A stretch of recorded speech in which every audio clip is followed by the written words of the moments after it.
নমস্কার, কেমন আছেন আপনারা সবাই? আশা করছি ভালো আছেন। আজ চলে এলাম একটা রেসিপি নিয়ে। আজ বানাবো সয়াবিনের কোপ্তা কারি।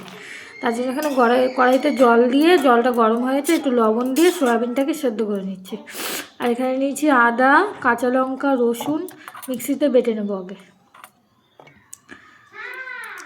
আর ওখানে টমেটো কুচি করে রেখেছি, পেঁয়াজ কুচি করে রেখেছি, একটা সেদ্ধ আলু গ্রেট করে রেখেছি সয়াবিনের সাথে মাখার জন্য সাইডে।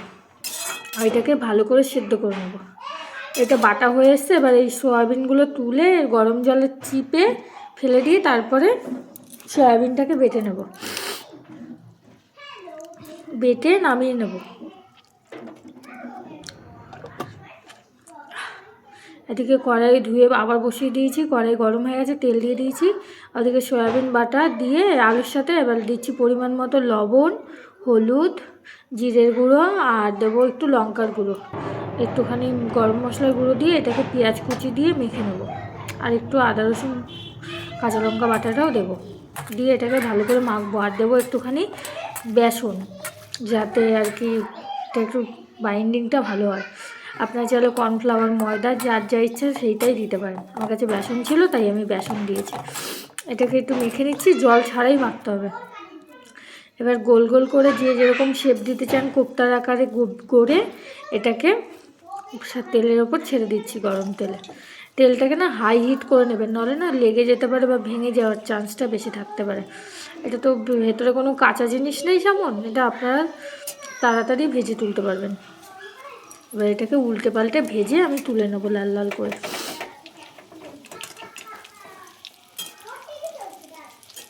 এই যে ঘুরিয়ে ঘুরিয়ে ভাজতে হবে। ভাজা হয়ে এসছে, এবার এগুলোকে তুলে নেবো খানিকটা। আর যে কটা আছে ওই কটাকে বল গড়ে রেখেছি, ওই কটাও দিয়ে দেবো। ঠান্ডা লেগে গেছে। আর এইভাবে আগে কখনো করিনি, এই ফার্স্ট করলাম, কিন্তু খেতে না দুর্দান্ত হয়েছিল। ভাত, রুটি, পরোটা সব কিছুর সাথেই খাওয়া যায়। আর এবার ওই তেলের ওপর দিয়ে দিচ্ছি তেজপাতা, গোটা গরম মশলা, দিচ্ছি একটু জিরে ফোড়ন, দিয়ে এবার দিয়ে দেবো পেঁয়াজ কুচি। পেঁয়াজ কুচিটাকে লাল লাল করে ভেজে নেব।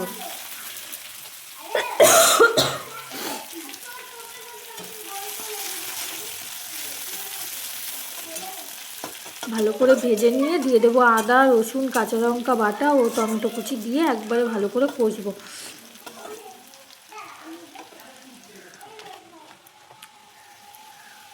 এই দিয়ে দিচ্ছি আদা, কাঁচা লঙ্কা, রসুন বাটা দিয়ে এটাকে আর একটু নেড়ে চেড়ে ভেজে নেব।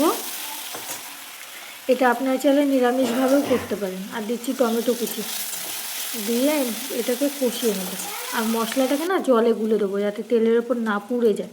আমি এখানে লবণ, হলুদ, জিরের গুঁড়ো, লঙ্কার গুঁড়ো দিয়ে একটুখানি সামান্য জল দিয়ে এটাকে একটু নেড়ে চেড়ে দিয়ে দেবো, মিশিয়ে নিলাম, নিয়ে এবার দিয়ে দিলাম।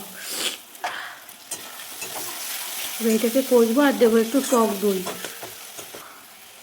টক দইটা অপশনাল, আপনারা চাইলে দিতেও পারেন, নাও দিতে পারেন। আর একটু জল দিয়ে দিলাম বাটি ধুয়ে, দিয়ে দেখুন তেল ছেড়ে এসছে কি সুন্দর। এবার এই টক দইটা দিয়ে ভালো করে নেড়ে নেবো। আমি আগে ফেটাইনি যেহেতু, এই ভালো করে নেড়ে ছেড়ে এটাকে ফেটিয়ে নেবো। দিচ্ছে সামান্য চিনি, যা দেওয়ার মশলা কষানোর সময় দিয়ে দেবো, কারণ পরে তো ঘি গরম মশলা ছাড়া আর কিছুই দেবো না। আর দিচ্ছি পরিমাণ মতো একটু কড়াইশুঁটি, কি যাতে ভালো লাগে খেতে তার জন্য। তো অপশনাল, চাইলে দিতেও পারেন, নাও দিতে পারেন। এবার দিয়ে দিচ্ছি পরিমাণ মতো জল ফোটানোর জন্য, দিয়ে ঝোলটাকে ভালো করে ফুটিয়ে নেবো যতক্ষণ কড়াইশুঁটিটা সেদ্ধ না হচ্ছে। কড়াইশুঁটিটা সেদ্ধ হয়ে আসলে তারপরে কোপ্তাটা দিয়ে একটুখানি নেড়ে চেড়ে ঘি গরম মশলা দিয়ে নামিয়ে নেব। কেমন হলো আমার রেসিপিটা আপনারা অবশ্যই জানাবেন। Like, comment, share and follow. YouTube থেকে দেখলে সাবস্ক্রাইব করে আমার পাশে থাকবেন। আর যদি ভালো লাগে অবশ্যই কমেন্ট করবেন। ওপর থেকে গরম মশলা ছড়িয়ে দিচ্ছি। আবার দেখা হবে একটা নতুন ভিডিওর সাথে। ততক্ষণ আপনারা ভালো থাকবেন, সুস্থ থাকবেন। আজ তাহলে আসি, টাটা, বাই বাই। দেখতে যতটা থাকে ততটা কি হয়। রেডি আমার কোপ্তা কারি, সয়া কোপ্তা কারি। বেশি নাড়লে কিন্তু ভেঙে যেতে পারে। আজ তাহলে আসি, টাটা, বাই বাই।